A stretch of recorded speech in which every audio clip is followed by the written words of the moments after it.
if we want to be truly sustainable, we have to be thinking more holistically. We have to think of a city as a system, not as buildings as an isolated solution. In today's episode, we're talking about the contentious issue of tall buildings. Some people love them, some people hate them. My guests today have come up with a concept for high-rise that could be much more sustainable and adaptable than conventional skyscrapers.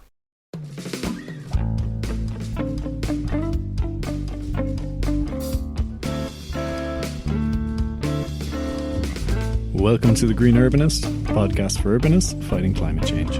I'm Ross.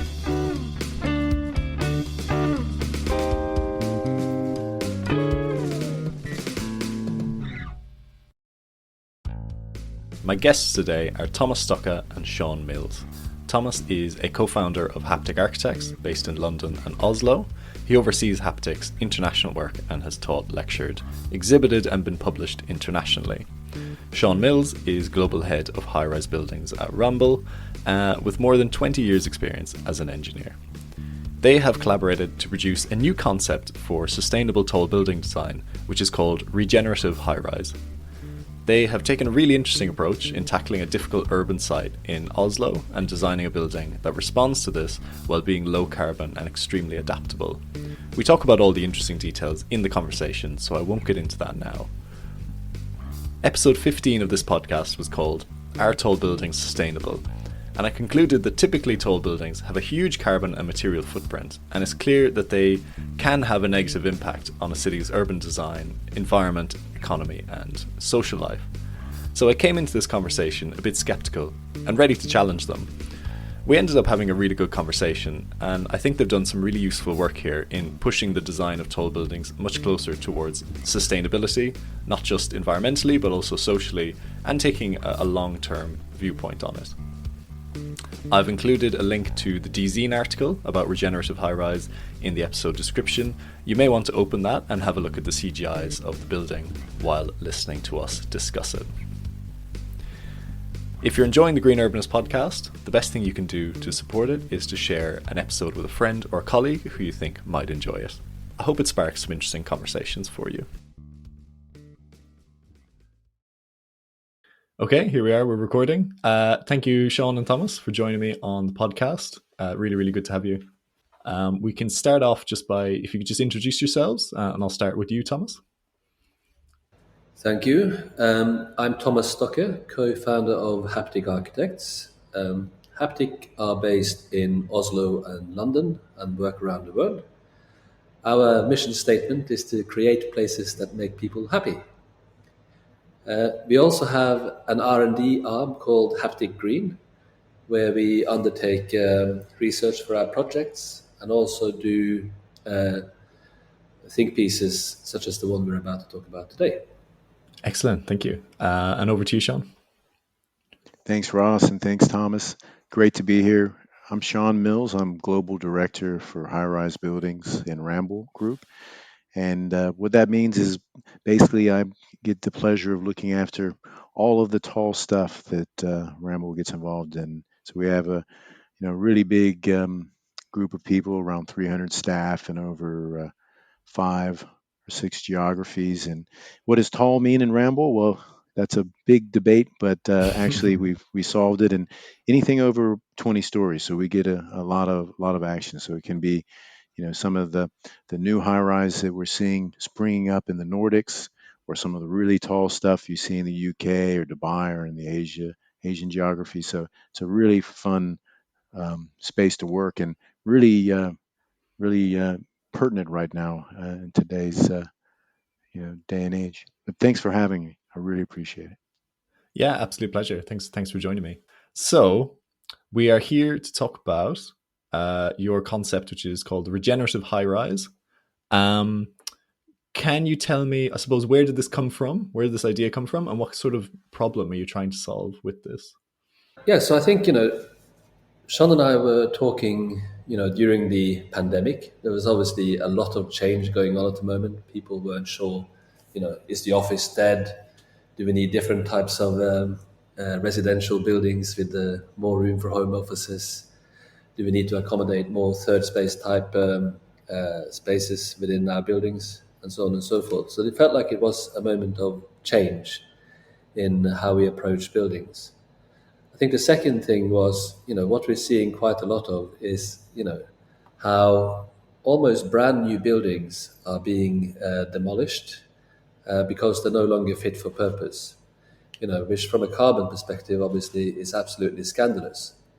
So there's a lot to talk about how we can reuse buildings, but I think equally important is that the buildings we do design, that they are flexible for change in the future, that they can be reused in the future. So we got together thinking about this, thinking about how we could create a building with ultimate flexibility.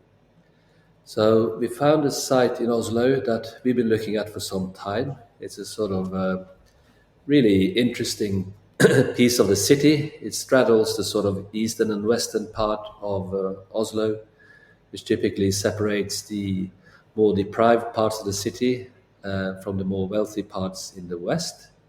It sits next to an old motorway flyover that no one really knows what to do about, but it's on a transport infrastructure node. It's on a busy metro stop. It connects to the river.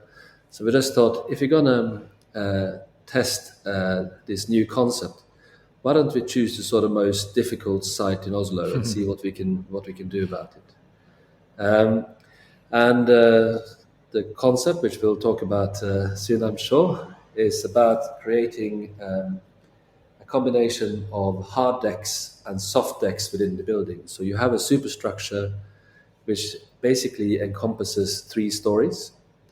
Within these 3 stories, you can then accommodate a huge variety of different uses. So you might put in 3 residential stories, you might put in 2 commercial stories, you might even have a single story unit for production or logistics or something like that. So it's a way of sort of acknowledging that we can't foresee the future. We can't understand now what the future needs are going to be like, but we can create buildings that can accommodate those changes when they come. Fascinating, fascinating, and I think it sort of, you've preempted a lot of my follow up questions about what some of the challenges with high rise buildings. But I mean, maybe Shonn, do you want to come in on what are some of the interesting engineering aspects of this? Well, it is a really amazing and fun concept, actually. And I've been involved in the Council on Tall Buildings and Urban Habitat, which is one of the biggest trade organizations on tall buildings. So, do a lot of research and really, what is the future of vertical urbanism is a question that we often ask ourselves. And as Thomas said, that it's really disheartening sometimes when you look at some of the high-rise buildings, which are they're designed for 50, 100 years, and they're hugely carbon intensive, much more so than low-rise buildings in some cases. And but they're getting demolished because the land prices are so valuable and the demand for space within 20 years of their original inception.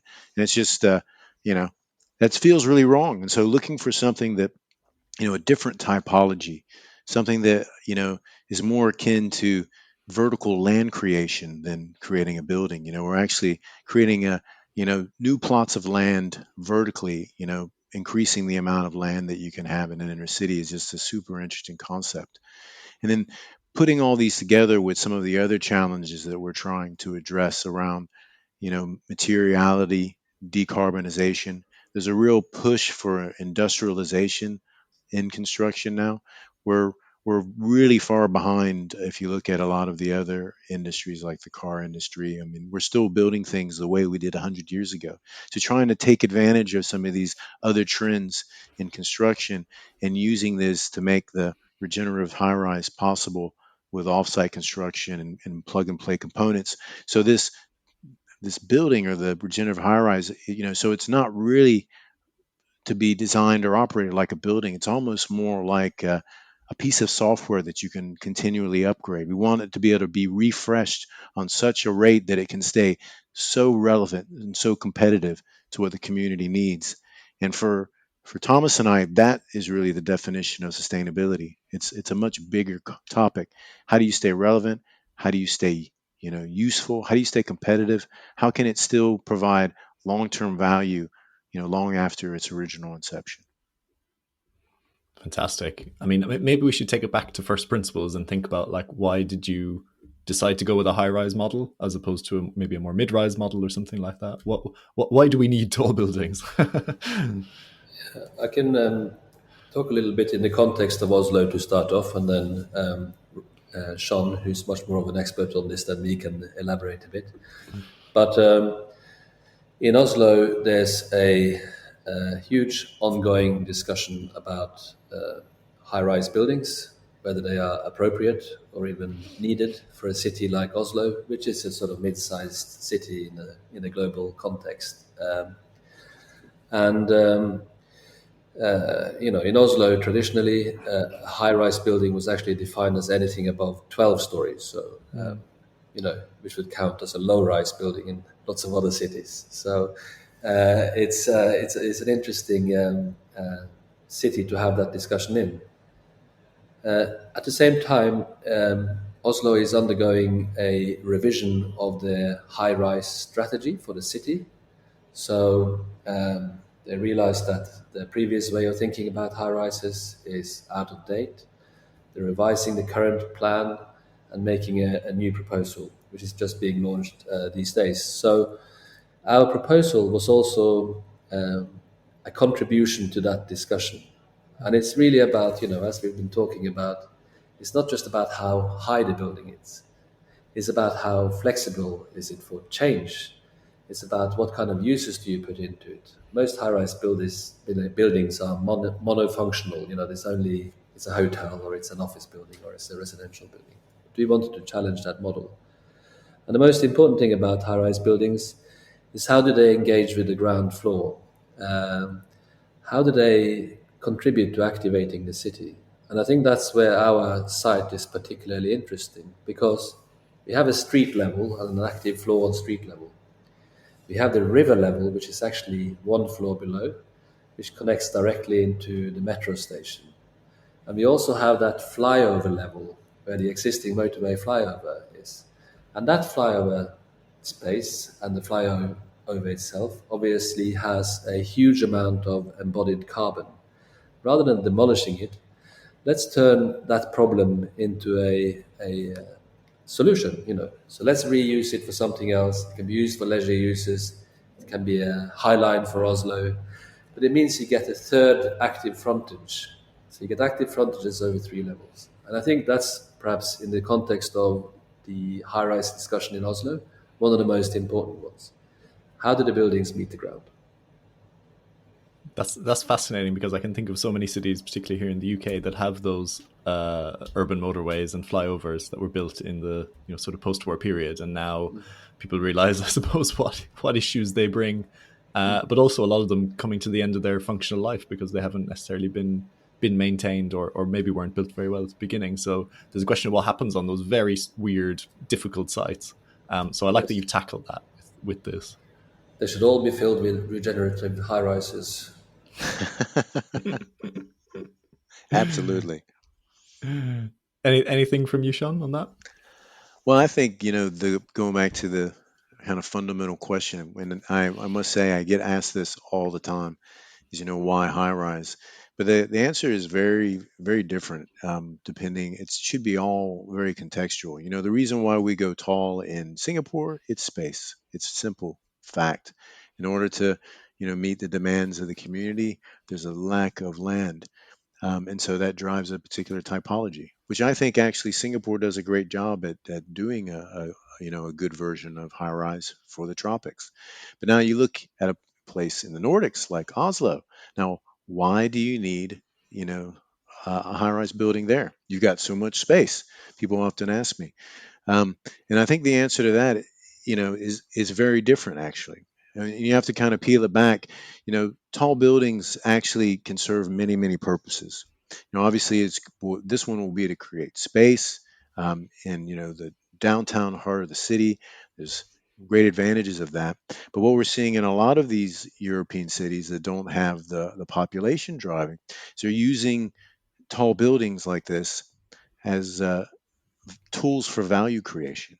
And so where you've got you're on the cusp of a neighborhood that may be need regeneration, and actually use iconic buildings like this to as placemaking. And like there's an example of one we've worked on for many years in Milan, which was the largest regeneration site in Europe for many years, called City Life. And that Generali Real Estate went in and they took what was an old fairgrounds and they redeveloped it and put four towers there, one by Izazaki, one by Zaha Hadid, one by Daniel Libeskind, and one now by Big, and they're all iconic, amazing buildings, and they're taller than anything else around. And there was an uproar about it originally because but but what you see here, it's actually a very successful development. And what you get is what I call the high rise halo effect. What's happened is that anything that has a view of the site, the value of the property has gone up significant percentage higher than anything regionally. So it actually can be a really smart tool for planning and value creation, which is also, I think, linked to long term sustainability. How can we create value in the community? And I think regenerative high rise could be a tool for that in a place like Oslo. So particularly in sites that have just been laying empty for many years, and maybe there hasn't been the economic case for it, you can bring Exactly. forward a high rise building, maybe in the first phase of redevelopment, and that sort of sets sets an economic stimulus in a sense for the rest of the development, which maybe doesn't And need to be as and high. an identity as well, Yeah, yeah. So I've seen your CGIs of this site in Oslo. I think it looks really interesting and refreshingly different from a lot of the glass towers that I can see from my my window in the city of London. Um, so not a sort of you know global anywhere sort of building. It looks quite unique and very interesting. And I think because it has the sort of timber, it's so framed in that timber structure. I guess a question that people might have when they see these things is this what it would look like if you built it in Singapore or Australia or the US? Is it like a standard design that you're just gonna like slot in all over the place, or is it just because we're seeing one iteration of it? I think it's definitely you're seeing one iteration of it. I mean, it's obviously because this is a sort of think piece in a way, we've sort of taken it to some extreme to sort of showcase the possibilities of these things. Mm. But it's the fundamental principles that components within the building can be changed out. That's the important thing in a way. As Shonn was saying earlier, we're creating new land, and what you build on that new land can be contextual. It could have a Singaporean flavor, or it could have a Scandinavian flavor. So I like to think of this as this is one view of what this thing might look like. But it'd be fantastic if all of them were totally different and responsive to the local conditions. Okay. Yeah, great. I mean, I think that is just something. I mean, I was just on your DZine article about it, and that's what a lot of the comments on it were saying. Like, oh, they're just gonna put this in this style everywhere. And I was thinking, you missed the point, guys. I don't think that's what they're doing. So I'm glad to hear that. Yeah, Um, exactly. so I'm really interested in this idea of there's three. You've got basically sections of 3 stories, and then you can combine floors, so you can get a double height or a triple height space, Yeah, or you can basically have vertical land use mixing, yeah. within the building.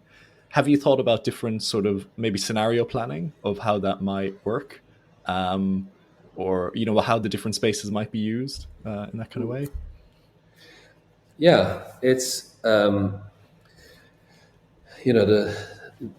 main principle is that as conditions and needs change, the building can change and adapt to that. We are in a particular part of Oslo, and Oslo, like many other cities, have a problem in that the city center is mainly occupied by young people or empty nesters coming back, sort of wealthy, white, middle-aged or late-aged people. Um, but the families, they often move out into the burbs. So this is trying to sort of propose a model where you can have your whole life within the building in a way. So you might start off in a co-living space within the tower. As you settle down, get a family. We even propose some standard row houses, terraced houses that are suitable for family living. And then perhaps at some point, the kids leave and you move into the penthouse on the top or whatever. But I think also part of the purpose of the building is to connect with the local community. So it's a fairly deprived part of Oslo. I mean, this being Norway, everything is relative, obviously, but um, it's got a large immigrant population, not necessarily always totally integrated into the general population. Also a bit underserved by recreational facilities, sport facilities, and so on and so forth. So the thinking is that the bottom floors are giving back to the city, that it can be used for recreational uses. It can be spaces that are accessible for teenagers who very often don't have many spaces to be in the city. And we've also looked at, on the top of the building, creating a mountain lodge. Oslo is surrounded by a forest, and it's a very popular pastime to go out into the forest, walk for 5 kilometers, get into a cabin, have a hot chocolate and cinnamon bun, and look out over the view. This provides an opportunity for the sort of hardcore urbanists that might not necessarily be doing that. To just take the lift straight up onto the top and have the same experience there. Almost the same experience. Minus the walking. Minus the walking. You can take the stairs. Yeah. Yeah, exactly. So I want to come on to one of the maybe big sticking points, I suppose, with sustainability arguments around high rise is often, I suppose, we can talk about obviously density and making good use of land. But I suppose once you start to go up a significant height, you start to need a much more heavier structure to support that building, and that typically means a lot of embodied carbon within it. So maybe I'm looking at you, Shonn, to maybe talk about this. How does this concept tackle that problem? Ross, I'm really glad you asked this question. I attended a conference a few weeks ago, and I love teeing it up like this.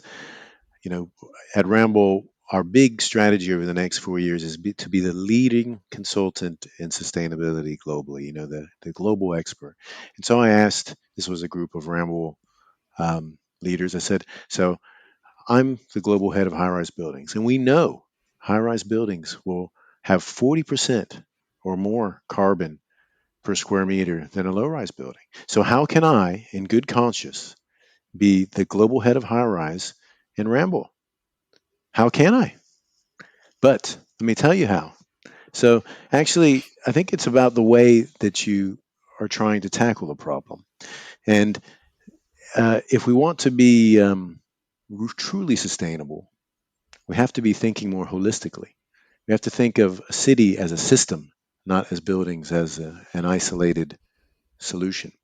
And there's actually been a lot of research on this done by a friend of mine called Anthony Wood, who is the president of the CTBUH. And he did a study in Chicago where he compared a normal uh, American suburb, um, I think it was a square mile or a square kilometer, and then compared it with a similar inner city setup. And what he found was when you start to take into account not just the embodied carbon from the buildings and also the operational energy use, but you start to include the carbon from the vehicle trips. You start to include the carbon from the infrastructure, the roads, the piping, the all the rest of it. Actually, guess which is more sustainable? Up to about 50 stories, you actually have a lower carbon footprint by going with a tall building. So, a building like the regenerative highrise in Oslo, notwithstanding that it's going to be using some of the most advanced decarbonization construction techniques, being under 50 stories is actually more sustainable than most of the downtown Oslo. So that's why high rise is the right way to go, in my opinion. Science is fact. Like it. That is really fascinating. Is there a research article or something you could Yes, there send is. me? I'll be happy to share that with you. I don't remember the URL or whatever, but Yeah. it's a really good read, and it's really interesting. And when you look at the fundamentals, I think most of our listeners, if you start to look at things, with a bigger picture, bigger perspective, you can quite see as much time as you spend in your car every day. If you're, walking around downtown, you can very quickly see maybe there's some truth to this. I totally agree, and I mean you only have to look at the emissions of your a particular country. So in the UK, emissions from electricity or from energy production and heating have all been just gently reducing over the last 30 years. Transport has stayed stubbornly flat, despite engines becoming less, intensive and that kind of thing. Transport has just stayed, we're not making any progress on decarbonizing transportation. And so, our built environment has to start changing to allow people Mm. to live without cars, without, being locked in to a high carbon lifestyle where they're dependent on vehicles. So, I mean, I think I totally agree with that perspective of let's take the big picture, see where this building fits in with the city as a whole. It's not just about maximizing our site, within our red line. Think about what the city needs as a whole and making that shift. Yeah, totally agree. Absolutely. City systems thinking. That's what we like to call it. Excellent. But I imagine as well having. I mean, I'm a humble urban designer. I don't have any engineering background, so feel free to explain this to me like I'm a child. Which is, I presume, having a timber structure means you have less embodied carbon anyway compared to a concrete or a steel building. Absolutely. I mean, timber is a wonderful material, and I know a lot of the different websites have really picked up on the timber element of this project.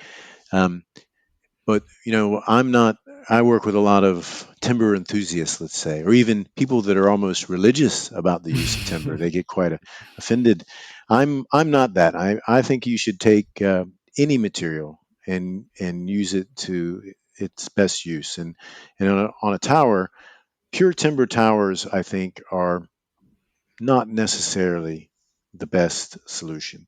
And that's because what a tower needs to do is a bunch of different things. And so, what we like to do is actually take timber, concrete, steel, and use them together in harmony to create a really hybrid structure that can deal with all these different requirements. So, for the regenerative high rise.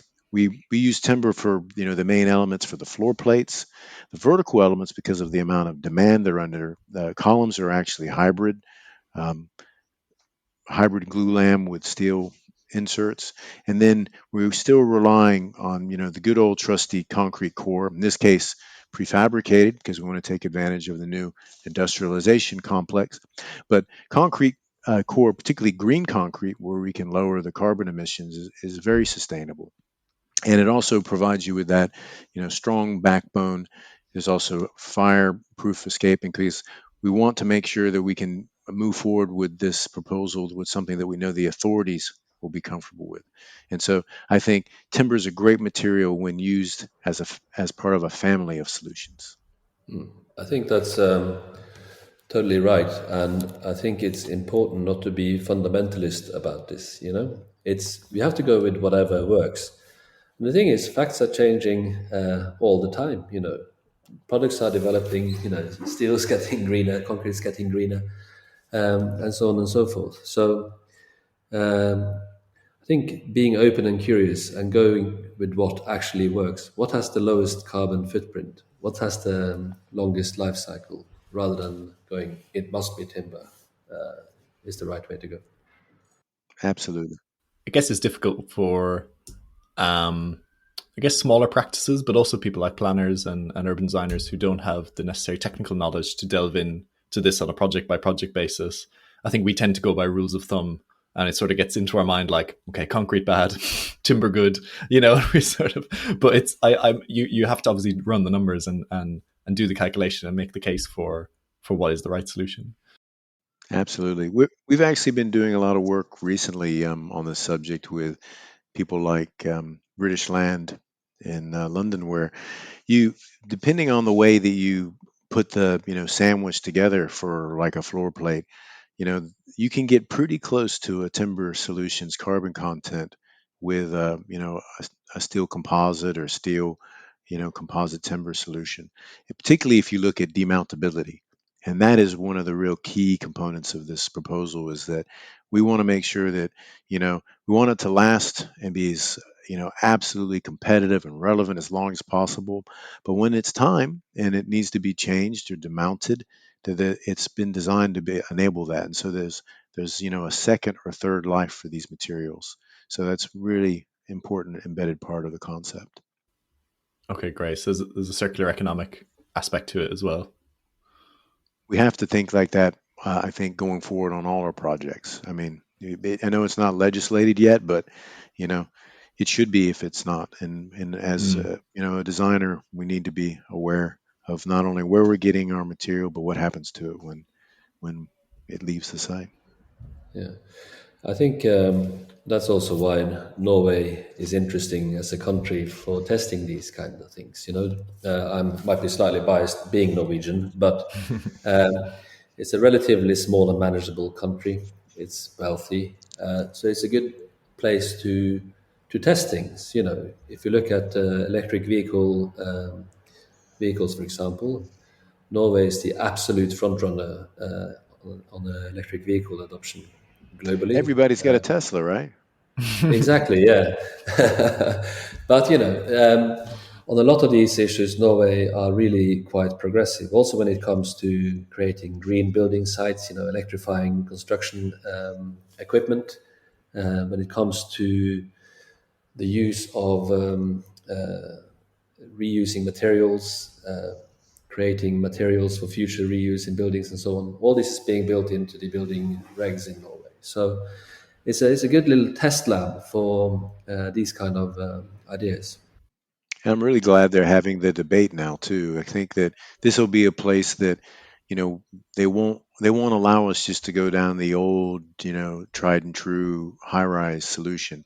They'll want something more, which will, help us convince all the stakeholders like the developers to really try some of these new solutions out. So I think if, the regenerative high rise is going to happen, Oslo is a perfect place to do it.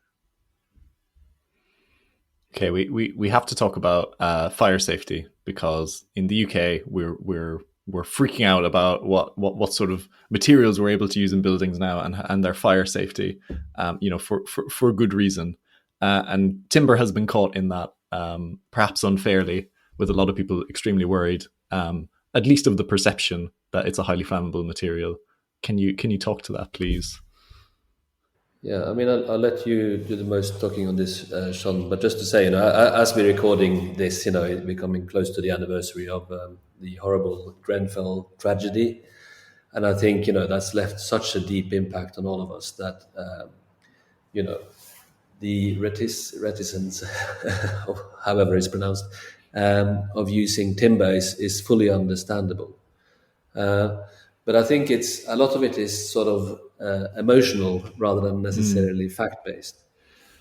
In Norway, it's more open minded. We've been building yeah. in timber for thousands of years. We actually have some incredible 1,000-year-old timber churches that are still standing in the country.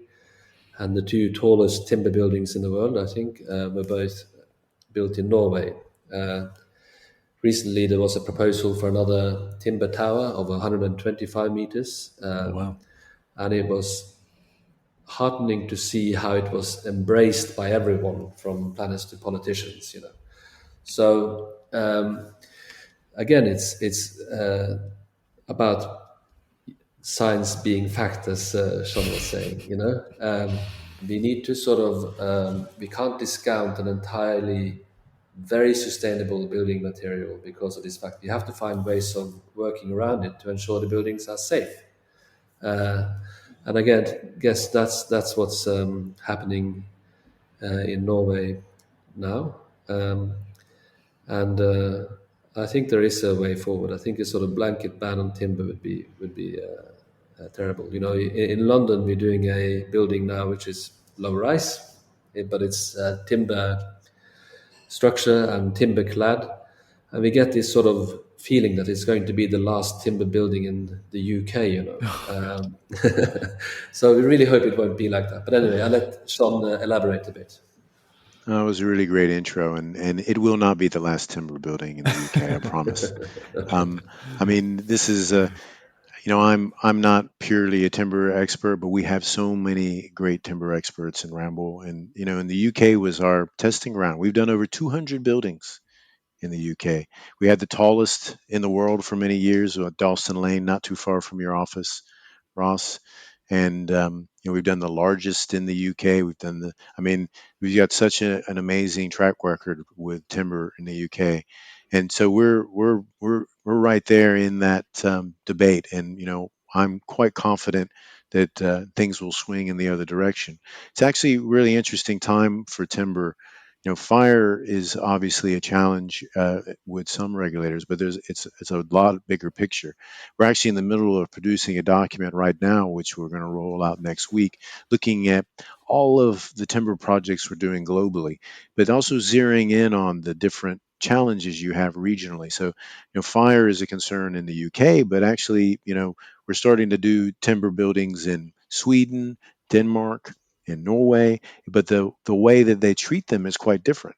And it makes it difficult to implement. Like in Denmark, for example, we're doing the largest timber building in Denmark, not too far from our office, called Marmormøllen, and it's a great building. The developer is totally committed to it, but because of the energy regulations in Denmark, they require a certain coefficient around thermal mass. Would you believe that we are actually having to put a concrete topping on a CLT slab in order to make it meet this energy reg? Now that is a failure of regulation, but we're working really hard with the regulators in order to address things like not only fire regulations, energy regulations, acoustics, all the things that make it difficult for timber to be implemented. And the way we're doing that is we're taking all of these solutions and we're showing what's being done in various geographies. We're socializing the authorities, but we're also working very closely with industry. And where there's concern on fire or noise or energy, we're going to work with the suppliers. We're going to do scale testing. So again, science is fact, and we're going to prove to the community that this is an amazing material. It's safe, and it really is the future, and it should be something that should be considered on every building project used in the right way. I want to talk a little bit about the social aspect. And I know, Thomas, you mentioned earlier about having, the potential to have a more mixed, maybe demographic within a high rise like this, which is so adaptable. I guess the some of the potential negative feeling, I think, in places like London around tall buildings, is that often they are luxury housing, and because of the premium they command, they end up being something that the local community needs to live with, but they don't necessarily get to use because they maybe can't afford it. Do you have any thoughts about the risks around that? Is there potential for unwanted gentrification, I suppose? Yes, I think that's a risk. And obviously, there are basic financial facts that all developments need to adhere to. I think in Norway, it's a very sort of democratic and equal country in many ways. But at the same time, there's no requirements for affordable housing, for example, in developments in Norway. So a lot of the waterfront developments, for example, um, have a very unequal demographic. But what they do quite well is to create a high quality public realm that's accessible to all. I think with the high rise that we are doing as well, we put a lot of emphasis on how the building connects with its surroundings and making those accessible. I think also the regenerative nature of the building perhaps allows also for more experimentation. You can have different forms of tenure within the building. You know, maybe there's a place where you can have shared ownership models or co-living or other types of tenure that has a lower entry point into the market. So I think there's a clear risk with every development. It's a risk that you would start off with this great regenerative high-rise concept, and then it would all be filled with luxury apartments that were then sold off and never changed again in the future. So I think there has to be something about the tenure model to support the scheme for it Yeah, I to mean work. it's always challenging because once you start talking about housing, it's all connected to a much bigger system in terms of how the government considers housing. I think in Norway, probably the government delivers a lot more social housing um, compared to the UK. So yeah, it's I appreciate it's an incredibly difficult, challenging topic. Um, but I want to, while we still have some time left, come on to the final question, which I always ask guests, which is there's this idea that we're in a sort of critical decade for taking action on climate change. And I can feel the sort of urgency and the sense of action from you talking about this. What do you feel like, from your perspective, really needs to happen or change over the next decade to ensure we're successful in tackling climate change? If I kick off, I think what's fundamentally important is that what we do is fact based. That we take a holistic perspective on the actions we take. So it's a huge pressure on us to acquire the knowledge to understand bigger systems. It's very easy to feel all warm and fuzzy by changing out your plastic straw with a paper straw. It's totally meaningless in the context of climate change. So I think using fact-based systems is great. We've recently been working on some projects where we're looking at Kate Raworth's donut economics, which is obviously a system for ensuring that social needs are met in projects and developments while operating within the planetary boundaries. And I think as a sort of guiding principle, that's not a bad starting point. Any thoughts from you, Sean? It's such a big question, and I think so relevant. I think really kind of echoing what Thomas said, it's really got to be all about data, and we need to be able to agree what we're measuring, and then set uh, targets for ourselves, and then hold ourselves accountable. And it's very complex how you do that geopolitically, obviously. But I really think it's all down to when we do a building, we need to really monetize the effect it has on all of the stakeholders, not just the few ones that we measure now. The stakeholders go way beyond the developer, the city, or even the local community. We need to start thinking about the stakeholder, which is the ecological footprint, this the stakeholder of the local flora and fauna. So it's a big question, but it is really about having a bigger perspective, having the data, and then being able to hold ourselves accountable for what is the real impact or positive and negative that things have. So it's a real challenge, but I think it's just amazing over the past 2 or 3 years with the pandemic, just the groundswell of change in attitude. I know you have seen it, but I was so surprised and taken off guard by it. So that gives me hope that things are moving in the right direction, because before COVID, I thought we were just going to carry on as we were, but it seems like there's a real will to do something different. Awesome. What a great point to end on.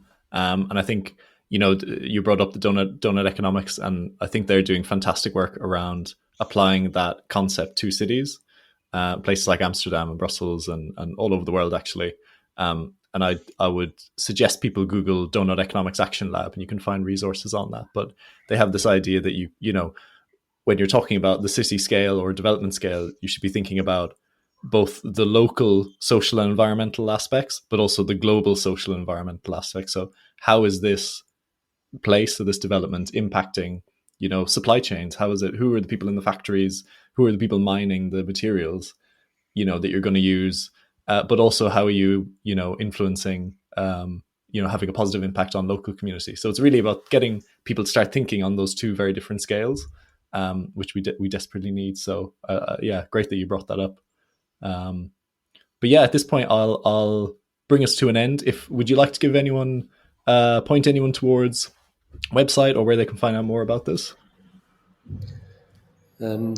Thomas, we need a No, I think website. no, I think buy the book. It's good. But no, I think for me that's it. I'd like to thank you, Ross and Shonn. It's been a really interesting conversation about some important topics. So thank you so much for inviting me. Absolute Yeah, pleasure. it was fantastic. Thank you. I really enjoyed it. And, I actually didn't know about donut economics. And so I'm going to go check that out immediately. So I learned something too. So thanks a lot, Ross and Thomas. And let's do it again real soon. Maybe after we build the first one. Hey, sounds Exactly. good. Follow-up episode.